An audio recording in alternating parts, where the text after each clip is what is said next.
Di sini saya akan bercerita untuk tidak menakuti, tapi karena saya termasuk salah satu praktisi itu yang betul berhadapan dengan orang-orang yang sering bermasalah dengan penyakit, saya akan bercerita. Sebenarnya penyakit yang mengenai seorang anak karena durhaka pada orang tua itu sebenarnya banyak sekali. Dari mulai nanti matanya yang buta, dari nanti yang sesak nafas, dari nanti gagal ginjal, dari jantung, dari gula darahnya tinggi, itu semuanya bisa. Dan semuanya biasanya di bawah usia 45 tahun. Itu dosa kepada orang tua? Itu dosa kepada orang tua. Jadi kebanyakan kalau ibu-ibu di bawah usia 45 tahun sering sakit, ya itu kebanyakan pasti berhubungan dengan orang tua. Kalau di atas 45? Kalau di atas 45 rata-rata dengan pasangan. Rata-rata ya, bukan berarti tidak dengan orang tua. Rata-rata. Ya, pantesan kemarin ada yang mata saya jadi kabur ini. Maka saya tanya kepada orang tua bagaimana? Itu salah satunya. Itu salah satunya, memang. Jadi kalau momennya dosa pada orang tua, kalau seorang itu terkena kanker, itu sangat bahaya. Biasanya kankernya agak sulit diobati. Agak sulit, betul. Apalagi kalau dia marahnya continue. Bertahun-tahun itu marahnya continue dengan orang tua. Nah, ini yang agak sulit diobati oleh teman-teman dokter. Betul.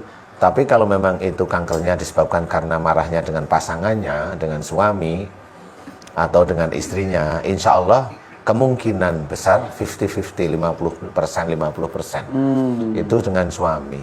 Karena memang saya meneliti seperti itu. Kalau dengan orang tua sulit. Apapun kalau dengan orang tua sulit. Dia kena radang otak, umurnya berapa? Di bawah 45.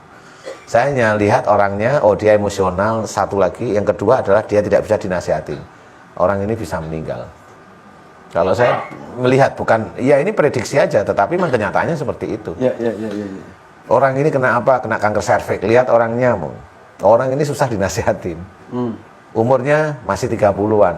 Ini pasti urusannya dengan orang tua. Orang ini nggak akan sembuh diobatin. Nggak bisa. Mau diobatin dimanapun nggak bisa. Kecuali dengan permintaan maaf. Kecuali dengan mohon ampunan kepada Allah Ta'ala, tahu kesalahannya di mana, kemudian minta maaf sama orang tuanya setiap hari, setiap saat. Di situ saya bukan bilang di situ ada kesembuhan, tidak. Mudah-mudahan Allah memberikan kesempatan untuk sembuh. Itu saya. Nah, ini memang sulit dan menakutkan. Tetapi yang menakutkan ini nanti semudah-mudahan bisa menjadikan kita kembali ke jalan Allah. Iya kan? Punya ilmu kebal, itu langsung aja bilang itu musyrik, udah titik. Musyrik itu kalau besok itu mau meninggal bertaubat nggak diterima tobatnya, banyak ayatnya, baca aja sendiri. Kan gitu aja ya, harus tegas. Ilmu penglaris nggak boleh, itu musyrik. Loh, ini kan dari Pak Kiai, nggak sama aja. Emang Pak Kiai bisa memberikan rezeki kepada orang, dilihat aja beliaunya sendiri, mohon maaf ya. Tapi ketika dosa kepada orang tua harus ada dua arah permintaan maaf. Iya, kepada Allah Ta'ala, karena catatan dosa kita kepada Allah, habluminallahnya tetap ada, habluminannasnya tetap ada, kita harus berhubungan dengan orang tua, kita minta maaf setiap hari, setiap saat.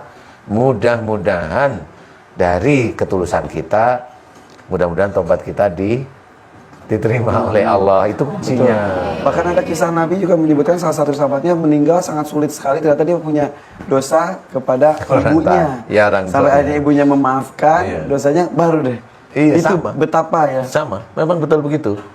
Itu memang terjadi karena saya sangat sering sekali menemukan itu. Sama juga. Seorang orang tua nggak bisa meninggal karena Pak mikirin anaknya belum nikah-nikah, nggak meninggal juga. Ada sering begitu. Nah, itu karena si orang tua ini sebenarnya sudah waktunya, tapi dia mikir masih duniawi, nggak meninggal.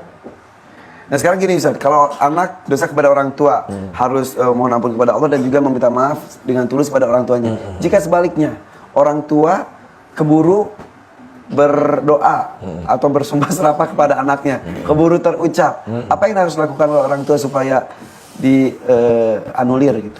Iya, sebenarnya ada banyak. Inilah yang bahayanya mulut kita itu kan di situ ya. Kalau kita menyumpahi sekali dua kali masih ingat ya, itu sumpah yang tidak boleh. Kalau sumpah tidak boleh itu kita ya satu jelas mohon ampun kepada orang tua, yang kedua kita harus membayar kifarat. Jadi membayar kifarat boleh dengan memberikan makan kepada 10 orang du'afa, berikan pakaian pada 10 orang du'afa, atau puasa 3 hari untuk kifarat sumpahnya kita. Memang itu tidak boleh. Kalau satu lah, kalau kita nyumpahin itu ratusan ribuan, emang ingat ya.